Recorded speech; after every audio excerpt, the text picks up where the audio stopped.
একটু থামেন। এই যে ব্যস্ততার যুগে আপনি ঢুকে গেছি আমরা, সকাল থেকে শুরু করে রাত পর্যন্ত একটাই ফিকির, একটাই চিন্তা, টাকা পয়সা, বাড়ি গাড়ি, স্ত্রী সন্তান, বউ বাচ্চা, আমার ক্যারিয়ার, আমার রিজিক, এই তো। একটু এর মাঝে সময় নেন, আল্লাহকে সময় দেন, নিজের অতীতের পাপগুলোকে নিয়ে ভাবেন। কত বছর আমরা পৃথিবীতে থাকতে পারি? হাইয়েস্ট কত বছর? 100 বছর হাইয়েস্ট। ভাবেন তারপরে কি হবে। আমার পরে আমি কোন প্রজন্ম রেখে যাচ্ছি? ওরা কি আদৌ আমার জন্য রব্বির হামহুমা কামা রব্বায়ানি সগীরা পড়তে পারবে? আমি কি ওকে শিক্ষিত করলাম? আলিফ বাও তো চিনে না আমার ছেলেটা, আমার ছেলে আলিফ বাই চিনে না।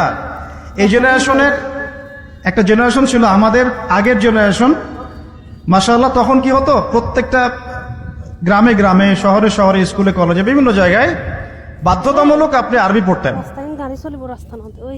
এখন বিশ্বাস করেন তো? আপনি তো বিশ্বাস করেনই, আমি জানি।